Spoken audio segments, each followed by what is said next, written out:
जय हिंद साथियों। स्वागत है आप सभी का हमारे YouTube चैनल ज्ञान आरबीएल में। दोस्तों आपको बता दें कि आज हम यूपी टेट के पेपर को सॉल्व करने वाले हैं और आपको बता दें कि इसके पहले हमने हिंदी और संस्कृत का सॉल्व करवा चुके हैं पार्ट। ठीक है, अब हम देखेंगे ईवीएस यानी कि पर्यावरणीय अध्ययन इन्वायरमेंटल स्टडीज के बारे में। ठीक है, ये आपका चौथा पार्ट है। ठीक है, तो दोस्तों अगर आपने संस्कृत और हिंदी का नहीं देखा उसका लिंक हम नीचे डिस्क्रिप्शन में दे देंगे या फिर कमेंट बॉक्स में पिन कर देंगे, वहां जाकर के आप अच्छे से मिला सकते हैं। तो दोस्तों ये सटीक आंसर होंगे। तो चलिए दोस्तों शुरू करते हैं। आपको पता है ये 121 से लेकर के 150 तक ये क्वेश्चंस होंगे। तो चलिए देखते हैं। चलिए पहला क्वेश्चन क्या है कि सर्वाधिक जैव विविधता पाई जाती है। दोस्तों कहां पाई जाती है आपको पता होना चाहिए कि सबसे ज्यादा जैव विविधता कहां पाई जाती है। तो आपका पश्चिमी घाट में पड़ता है दोस्तों, शांत घाटी केरल में। ठीक, कहां पे होता है? शांत घाटी दोस्तों, साइलेंट वैली के नाम जानते हैं, केरल में पाया जाता है दोस्तों। और यहीं पर दोस्तों क्या होता है, आपका सबसे ज्यादा जैव विविधता पाई जाती है। ठीक है, आपसे पूछा जाए कि फूलो घाटी कहां है दोस्तों, आपको पता होगा उत्तराखंड चमोली में।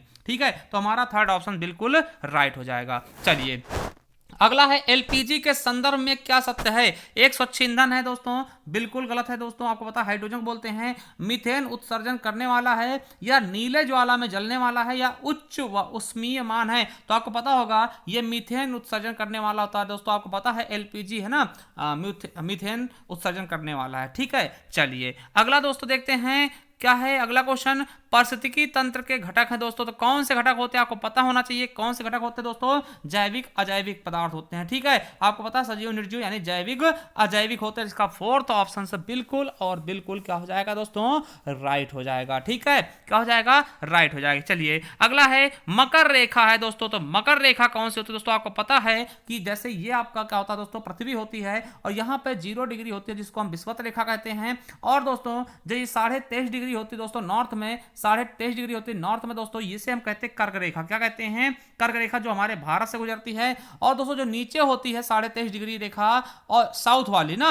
नीचे जो साउथ वाली होती है दोस्तों, इसको हम कहते हैं, क्या कहते हैं, इसी को हम मकर रेखा कहते हैं। क्या बोलते हैं? मकर रेखा, जो नीचे वाली होती है। अगर यही कहता दोस्तों कि देखिए, तो हमारा सही ऑप्शन हो जाएगा 3 नंबर, यानी कि 23.5 डिग्री साउथ में स्थित है। और देखिए ये कौन सी होती है दोस्तों, ये आपको पता है, ये कर्क रेखा होगी जो भारत के 8 राज्यों से होकर गुजरती है। चलिए अगला है इकोसिस्टम शब्द का प्रयोग सर्वप्रथम किसने किया है। तो दोस्तों इकोसिस्टम शब्द का सबसे पहले प्रयोग किसने किया है? तो ये चीज आपको पता होगा किसने किया है, डॉक्टर एजी टॉन्सले ने। ठीक है, चलिए अगला क्वेश्चन है निम्नलिखित में से कहां और सैनिक द्वारा जल प्रदूषण सर्वाधिक पाया जाता है दोस्तों। तो आपको पता होगा कहां पाया जाता है सबसे ज्यादा, तो पश्चिम बंगाल में दोस्तों और सैनिक से सबसे ज्यादा जल प्रदूषण पाया जाता है। चलिए अगला क्वेश्चन दोस्तों आपका है कि भारत में पश्चिमी घाट के दक्कन शुष्क हैं, क्योंकि दोस्तों क्यों शुष्क हैं? तो आपको पता होना चाहिए यहां पर रेन शैडो का प्रभाव होता है। किसका? रेन शैडो का प्रभाव होता है दोस्तों। इसी कारण दोस्तों यहां के क्या होते हैं, दक्षिणी जो दक्कन होते हैं शुष्क होते हैं। ठीक है, पश्चिमी घाट में। चलिए अगला है वन्य जीव सुरक्षा अधिनियम पारित किया गया दोस्तों। तो वन्य जीव सुरक्षा अधिनियम कब पारित किया गया है? तो आपको भी पता होना चाहिए कब किया गया है दोस्तों। तो 1972 में। कब दोस्तों? 1972 में वन्य जीव सुरक्षा अधिनियम को पारित किया गया है। चलिए अगला क्वेश्चन है वायुमंडलीय की ऊपरी सीमा पर प्रति इकाई क्षेत्र में प्राप्त होने वाली सौर विकिरण कहलाती है दोस्तों। तो क्या कहलाती हैं दोस्तों? तो आपको पता होना चाहिए क्या बोलते हैं दोस्तों, उसे उष्मा बजट बोलते हैं। ठीक है, तो हमारा दूसरा ऑप्शन बिल्कुल राइट हो जाएगा। चलिए अगला क्वेश्चन देखते हैं किस देश के संविधान से मौलिक कर्तव्य लिया गया है दोस्तों। तो आपको पता होना चाहिए मौलिक कर्तव्य दोस्तों बाद में जोड़े गए हैं 42वें संविधान संशोधन द्वारा सरदार स्वर्ण सिंह समिति की सिफारिश पर। किसके द्वारा? सरदार स्वर्ण सिंह समिति की सिफारिश पर दोस्तों। उस समय दोस्तों टोटल 10 जोड़े गए थे। उसके बाद दोस्तों एक संशोधन हुआ था 86वां संविधान संशोधन। ठीक है, इसमें दोस्तों 11वां आपका मौलिक कर्तव्य जोड़ा गया था। और दोस्तों ये कहां से लिए गए? तो यूएसएसआर, जिसको हम दोस्तों सोवियत संघ रूस के नाम से भी जानते हैं दोस्तों। ठीक है, तो दोस्तों बच्चों ने यूएसए लगाया होगा। तो दोस्तों यूएसए क्या होगा दोस्तों? तो आपको बता दें मौलिक अधिकार होगा। यूएसए अमेरिका बोलते हैं, यूएसएसआर दोस्तों ये रूस था पूर्व का ना। तो याद रखेंगे हमारा सही ऑप्शन दूसरा हो जाएगा। अगर दोस्तों पूछता कि मौलिक देखिए मूल अधिकार कहां से लिए गए, तब आपका यूएसए होता।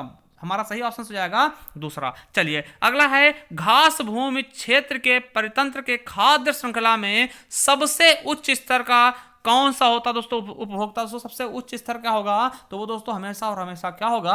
मांसाहारी होगा। ठीक है, क्या होगा? मांसाहारी होगा। चलिए अगला है, वायुमंडल का प्रमुख स्तर जो पृथ्वी के सबसे पास है दोस्तों, तो वो कौन सा है दोस्तों? वायुमंडल का जो प्रमुख स्तर जो सबसे पास होता है दोस्तों, उसको हम क्या बोलते हैं? क्षोभ मंडल। ठीक है, क्या बोलते हैं? क्षोभ मंडल दोस्तों बोलते सबसे निचला होता है। और आपको पता है कि आयन मंडल दोस्तों क्या होता है? रेडियो तरंगे होती है दोस्तों। ठीक है, और समताप मंडल में क्या होता है दोस्तों? ओजोन परत पाया जाता है। तो ये भी याद रखेंगे आगे के लिए। ठीक है, क्योंकि ऐसे क्वेश्चन आपके हमेशा और हमेशा बनते रहते हैं। चलिए अगला क्वेश्चन क्या है, भारतीय संसद द्वारा जैव विविधता अधिनियम पारित किया गया था दोस्तों, कब किया गया था ये आपको बताना है। तो दोस्तों कब किया गया, तो ये भी आपको पता होना चाहिए दोस्तों। कब किया गया है, तो 11 दिसंबर 2002 को। कब दोस्तों? 11 दिसंबर 2002 को। चलिए अगला है, निम्नलिखित में से कौन सी कृषि करने की प्रक्रिया सर्वाधिक संरक्षण में सहायक होती है दोस्तों? आपको पता शिफ्टिंग खेती दोस्तों, ये तो गलत हो जाएगा। ये दोस्तों शिफ्टिंग खेती क्या होती है? झूम खेती जिसको बोलते हैं। ये पूर्वोत्तर भारत की जनजातियां करती हैं दोस्तों, कि एक जगह इकट्ठा हुई, वहां का जंगल को जलाया और वहां खेती किया, फिर उसे छोड़ के फिर दूसरे जंगल में जाएंगी, उसे काटेंगी, इसे है ना, इस तरह से होता है दोस्तों। ये तो गलत होता है दोस्तों। जैविक खेती, ठीक है, जैविक खेती कह सकते हैं दोस्तों, ये बहुत ही इंपॉर्टेंट जैविक खेती दोस्तों। और आपको पता है कि सिक्किम हमारा पहला 100% जैविक खेती करने वाला राज्य भी बना है। तो ये भी क्वेश्चन कभी पूछा सकता कि 100% जैविक खेती करने वाला राज्य पहला कौन सा है, तो सिक्किम है दोस्तों। जैविक खेती का मतलब क्या होता है दोस्तों? जिसमें खाद और कीटनाशक चीजों का प्रयोग ना करके दोस्तों देसी तरीके से, ठीक है, इसको उगाया जाता है। चलिए अगला है, अम्लीय वर्षा संबंधी दोस्तों आपको पता है कि अम्ल वर्षा जो होती है, इसी कारण जो संगमरमर दोस्तों, जो आपका ताजमहल उसके जो संगमरमर से बना हुआ है वो बदरंग होता जा रहा है दोस्तों। इसमें कौन सी अम्ल होती सहायक दोस्तों? आपको पता है H2SO4 सल्फ्यूरिक अम्ल। ठीक है, तो हमारा डी ऑप्शन बिल्कुल राइट हो जाएगा, सल्फ्यूरिक अम्ल। इसको तेजाब के नाम से भी जानते हैं। चलिए अगला है, WWF से संबंधित दोस्तों क्या है, तो वर्ल्ड वाइल्ड लाइफ फंड दोस्तों, WWF। ठीक है, चलिए फूलों की घाटी अवस्थित दोस्तों, आपको पता होगा कि बहुत ही इजी क्वेश्चन है ये, सबको पता होगा कि फूलों की घाटी किससे संबंधित दोस्तों? तो उत्तराखंड। कहां दोस्तों? चमोली जिले में। कहां दोस्तों? उत्तराखंड के चमोली में दोस्तों स्थित है फूलों की घाटी। चलिए अगला दोस्तों, अगला क्वेश्चन क्या है कि भारत में निम्नलिखित में से कौन सी एजेंसी मुख्य रूप से प्रदूषण के मापन में संबंधित है दोस्तों? तो कौन सी है आपको पता होना चाहिए, केंद्रीय प्रदूषण नियंत्रक बोर्ड मेरे दोस्तों। अगला है, कोटोपॉक्सी दोस्तों एक जागृत ज्वालामुखी है। ठीक है, जो कहां अवस्थित है दोस्तों? तो आपको पता होना चाहिए किसमें दोस्तों? एंडीज पर्वत में। कहां पे दोस्तों? एंडीज पर्वत में। और बता दें आपको कि कोटोपॉक्सी जो ज्वालामुखी दोस्तों वो इक्वाडोर में स्थित है। कहां पे? इक्वाडोर दोस्तों, इक्वाडोर में है। ठीक है, एंडीज पर्वत पर। चलिए अगला है कि तिब्बत की सांगपो नदी भारत में किस नाम से जानी जाती है दोस्तों? आपको पता होगा किस नाम से? ब्रह्मपुत्र से। और आपको बता दें कि दोस्तों जो तिब्बत की दोस्तों एक वो होती ग्लेशियर दोस्तों, है ना, युंगडुंग की पहाड़ियां वहां से निकलती है, तो वहां पे दोस्तों ब्रह्मपुत्र को सांगपो कहते हैं तिब्बत में। जैसे दोस्तों ये अरुणाचल प्रदेश में प्रवेश करेगी, अरुणाचल प्रदेश में इसको क्या बोलते हैं? दिहांग बोलते हैं। कौन सा? दिहांग नदी बोलते हैं। ठीक है, और दोस्तों जैसे असम में प्रवेश करती, असम में इसको ब्रह्मपुत्र के नाम से जानते हैं। और दोस्तों जैसे ये बांग्लादेश में प्रवेश करती, वहां इसको जमुना के नाम से जानते हैं दोस्तों। 4 नाम इसके हो चुके हैं। देखिए सांगपो कहां कहते हैं? तिब्बत में जानते हैं। जैसे दोस्तों अरुणाचल प्रदेश में आएगी दिहांग नदी बोलेंगे, और दोस्तों असम में इसको ब्रह्मपुत्र नदी बोलते हैं। और दोस्तों जब ये बांग्लादेश में जाती है वहां इसको जमुना के नाम से जानते हैं। और एक चीज याद रखेंगे दोस्तों कि इसी के द्वारा दोस्तों ब्रह्मपुत्र के द्वारा असम में दोस्तों एक नदी द्वीप बनाया जाता है, माजुली नदी द्वीप, जो कि विश्व का सबसे बड़ा नदी होता है। ठीक है, नदी द्वीप माना जाता है। चलिए अगला दोस्तों देखते हैं कि ध्रुव तारा कहा जाता है दोस्तों। आपको पता होगा कि ध्रुव तारा दोस्तों हमेशा उत्तर निकलता है, इसीलिए उसको हम क्या बोलेंगे? उत्तरी तारे को हम ध्रुव तारा के नाम से जानते हैं। अगला है, भारत में प्रोजेक्ट टाइगर कब चलाया गया दोस्तों? आपको पता होगा कि 1953 1973 में दोस्तों प्रोजेक्ट टाइगर चलाया गया दोस्तों। कब चलाया गया? 1973 में। आपको पता होगा वन्य जीव संरक्षण अधिनियम दोस्तों 1972 में आया था। ठीक है, ये क्वेश्चन भी आ चुका है। तो दोस्तों हमारा सही ऑप्शन का जाएगा 4th नंबर। ठीक है, 1973। चलिए अगला है कान्हा राष्ट्रीय उद्यान भारत के किस राज्य में है? तो आपको भी पता होगा कान्हा कहां है दोस्तों, तो मध्य प्रदेश में पाया जाता है कान्हा राष्ट्रीय उद्यान मेरे दोस्तों। ठीक है, चलिए अगला है लखनऊ समझौता 1916 में किन दो मध्यों के बीच हुआ था? दोस्तों आपको पता होना चाहिए कि लखनऊ समझौता दोस्तों किसके किसके मध्य हुआ था।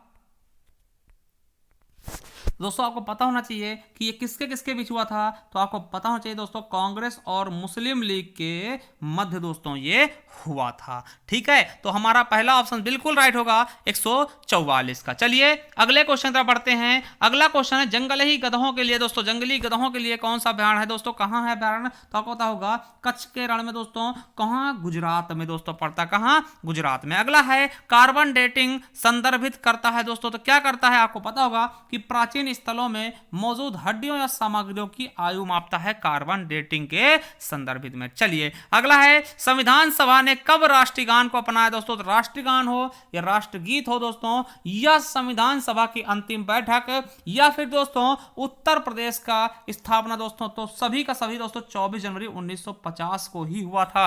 यह डेट बहुत ज्यादा इंपॉर्टेंट है, याद रखेंगे। अगला है बायो मैग्निफिकेशन क्या है दोस्तों? आपको बता दें कि हमारा ए ऑप्शन बिल्कुल राइट होगा, समय के साथ ऊतक में विषैले पदार्थ की बढ़ती सांद्रता। चलिए अगला है कि निम्नलिखित में से कौन जैव मंडल का अजैविक घटक है दोस्तों? अजैविक कौन सा होगा? जो दोस्तों सजीव होगा। तो दोस्तों क्या हो जाएगा? कवक हो जाएगा। चलिए अगला है ग्रीन पीस इंटरनेशनल का मुख्यालय कहां है दोस्तों? तो दोस्तों कहां है? एम्स्टर्डम दोस्तों, नीदरलैंड की राजधानी एम्स्टर्डम में दोस्तों। चलिए दोस्तों ये था हमारा ईवीएस का दोस्तों, ईडब्ल्यूएस का है ना, ईवीएस का दोस्तों हमने सॉल्व करा दिया पूरा पेपर। अब दोस्तों अगर आपने हिंदी और संस्कृत का नहीं देखा है तो दोस्तों उसका लिंक हम नीचे डिस्क्रिप्शन में देंगे या फिर दोस्तों कमेंट बॉक्स में दे देंगे, वहां जाकर के आप देख सकते हैं। चलिए दोस्तों थैंक यू, और चैनल सब्सक्राइब कर लीजिएगा दोस्तों, इसके और भी पार्ट हम लेकर के आने वाले हैं। थैंक यू, धन्यवाद, मिलते हैं नेक्स्ट वीडियो तक के लिए। जय हिंद, जय भारत, वंदे मातरम।